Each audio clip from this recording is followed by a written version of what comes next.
What's up, homesteaders? It's Len from the Halfway Homestead. Today is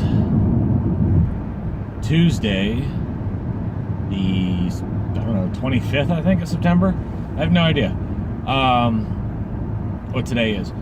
So, a couple of things. One, we don't really have a name yet for this series, so we're gonna go with Dailyish Video. I know, very original.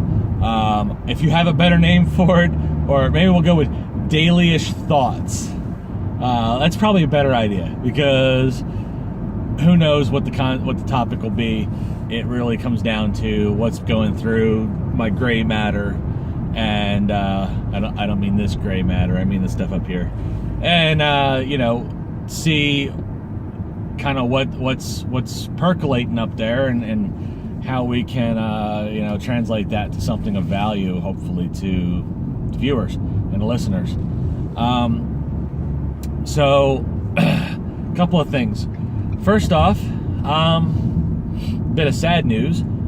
If you've been following us for a while, you know that this year was our first year with bees. My father has been a beekeeper for many years, and as we were getting established on this property, he was very generous and came down and helped us set up our first hive. Gave us our first hive and helped us get things set up. Taught us quite a bit about them. We have a couple of videos on our channel that is him walking through the process of beekeeping and why he does what he does, and why it's relevant to his area where he lives at and so forth, and then take from that what we can. So check those out. I'll put a link below to that as well. There's a playlist called Everything Bees, I think it is. So anyways, our bees, why it's a sad day. So last week we went out to check on the bees, and our hive is dead. It appears that our hive was attacked by another hive, and they lost. And so all of our bees, 99.9% of our bees, there's about 30 to 40 or so left alive. They were probably out foraging or something at the time. Were dead around the ground and all, inside the hive, and all of the honey's gone. So we got robbed. The bees did not make it, and so we're pretty devastated with that. It's not the way you want to go your first year. You kind of want to have some success, and like that little bit of success helps breed confidence that you can do more. But we are resolved that we will do bees again next year, and we will continue to have bees. The difference we saw in our garden and our food production and our quality of our food was incredible. Absolutely incredible. The differences was night and day from having bees and not having bees. Last year we had deformed tomatoes and cucumbers and so forth that were not shaped correctly, and so and most of that comes from one of two things: incorrect pollination or not enough water. And water is not an issue, so it's got to be pollination. And this year we had the pollinators around. They were doing work all year long, and we had beautiful fruits and veggies coming out of the garden. So we will definitely do that again, even if we never got a drop of honey. That alone, the amount of the bounty that we got out of our garden was well worth the cost. So we'll have some pictures and so forth on the blog post to accompany this video, and there may be a small little video there as well that Carissa took while she was in the hive and kind of poking around and trying to figure out what happened. So sad day there. Estimated time in traffic, 7 minutes. All right, there's a note. I should probably turn off Waze before I do these videos. So second thing, these videos have been a challenge, and I'm only on. By the way, I should have said at the beginning. This is episode 4 of the Dailyish Thoughts. There we go. And these videos have kind of been a challenge because, quite honestly, it's tough to get on here and kind of just share your heart.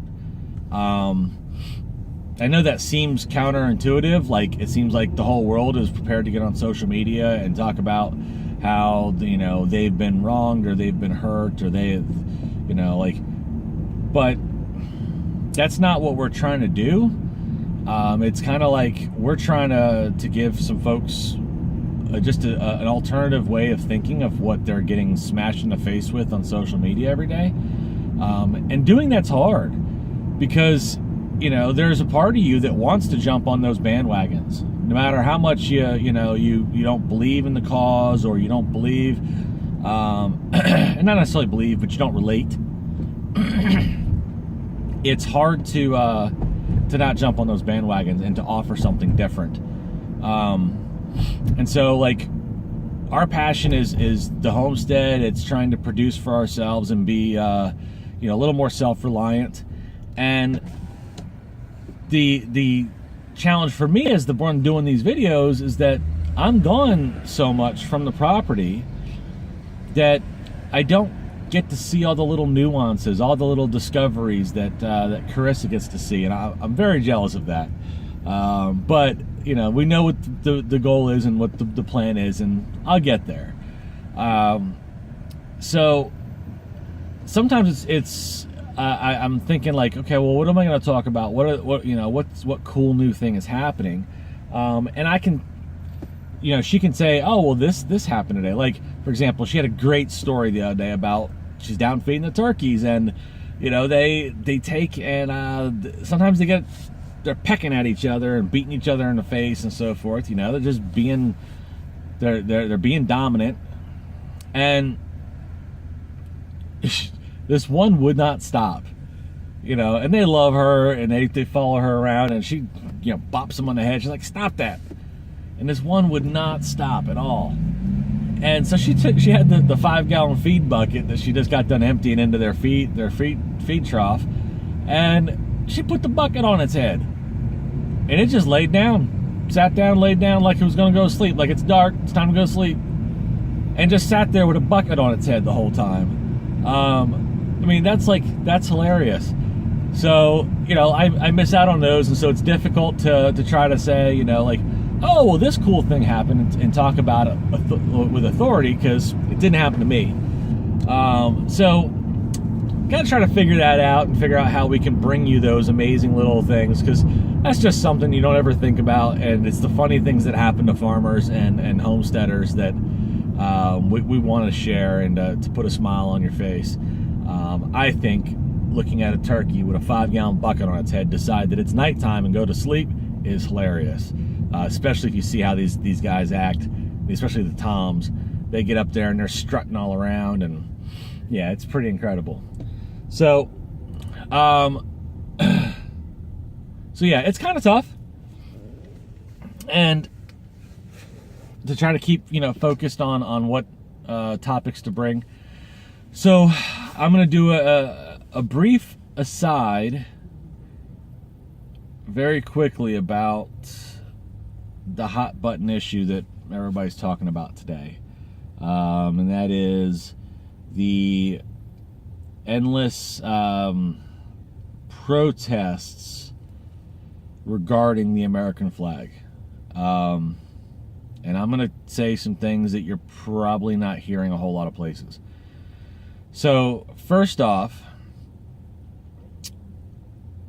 I recognize that at the crux of it, there are folks who feel that flag has a history of persecution and degradation towards certain people groups.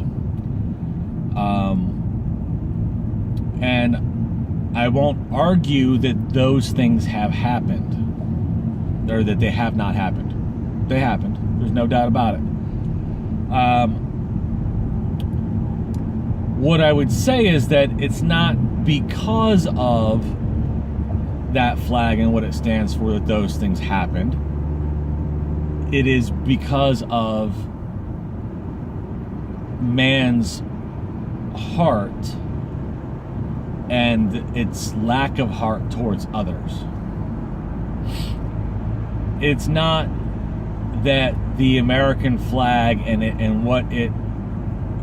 being the flag of this country, the banner, if you will, of this country has somehow enabled people to be mean to each other. People are already mean to each other. In fact, for most folks, there's nothing that they enjoy more than watching other people be in pain. The proof of that is look at your social media feed. Unless you're someone who's switched out most of their news feed for, goats and farm animals and ducks, you're probably looking at a bunch of folks that are sharing other people's failures. That's not because of the flag, and it's not because of the country. It's because of our hearts. I've been guilty of it, and I will probably be guilty of it again. I try really hard these days to not do that, but the flesh in me wants to. So, why do I say that? Why do I think that's important? In the end, the flag isn't the problem. The problem is folks' hearts. The problem is that we no longer seem to value other humans. The problem is that we want to make distinctions between people groups. And the problem where that comes from is our leadership. And I'm using leadership in the loosest terms possible. The problem is that you have peoples whose sole job it is in the highest parts of this country, their sole job is to divide the citizenry. They are terrified of a united citizenry.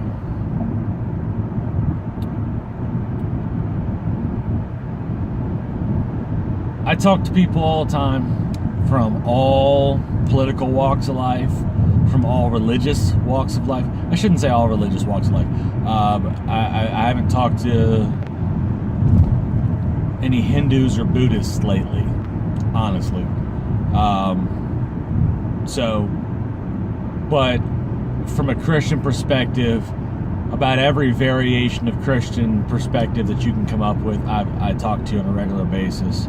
And then those who don't believe in anything,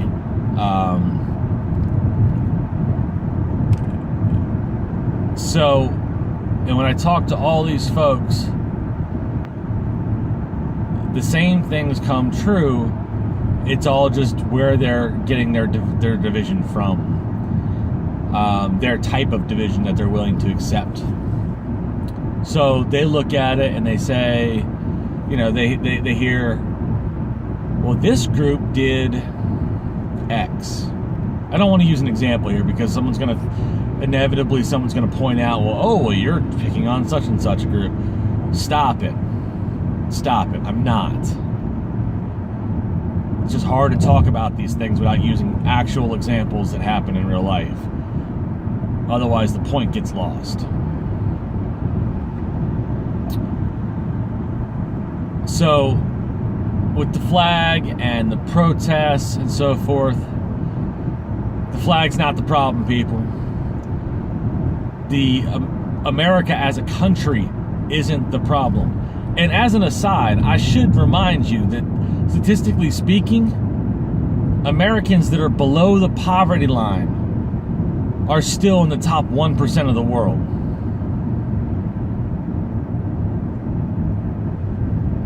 If we could stop looking at our own little tiny neighborhoods that we live in and look at humanity as a whole, if you live in this country, you're the 1%.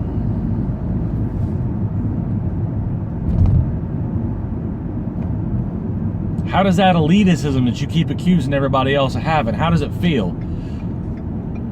Does it feel like that you've got some big special leg up on the rest of the world? Probably doesn't. But you do. That's a whole nother video. So, let's stop being distracted by things like flags. Let's stop being distracted by things like pledges of allegiance and so forth. And my views on those things are a whole nother video as well. I'm not even going to get into whether we should even be looking at those things. I'm just saying it's a distraction. The problem is our heart. So how do we fix it? Now we've named it. We've identified it. How do we fix it?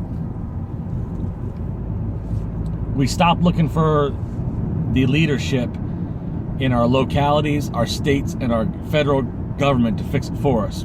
They can't. They're incapable. Because the only power that the law and the governments have, let me rephrase that. The only power the government has is the law. And you cannot legislate morality. Period. If you could, there'd be no murder anymore. It's been illegal since the first group of people lived with another group of people and said, we don't like the fact you just killed somebody. And murder still happens every day. You can't legislate morality. So they can't fix it. So how do we fix it? Well, for me,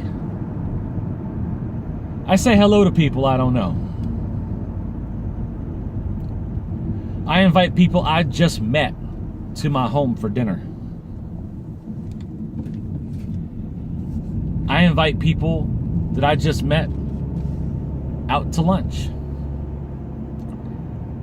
I get to talking to them. I get to learn about them. And I show them that this middle-aged white guy cares. Plain and simply, just cares. Now, I'm not a saint. I got a lot of judgment in me that I have to constantly keep in check. I would not put myself up against a whole lot of people in terms of like how good a person they are. So this is not a look how great I am video. Instead, it's a look how bad we are video. We gotta fix it. So as you go through your day today or your week this week or whenever you see this video, it could be 5 years from now.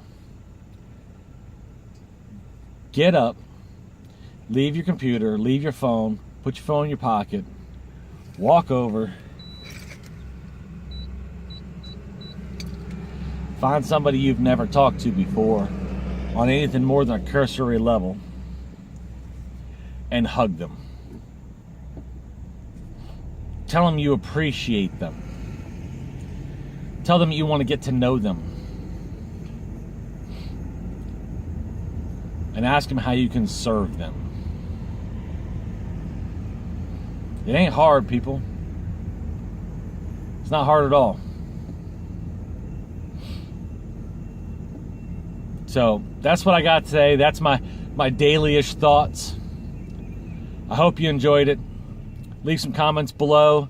Check out our blog, thehalfwayhomestead.com. You can find us on YouTube there at The Halfway Homestead, Instagram, Facebook. We're all over the place.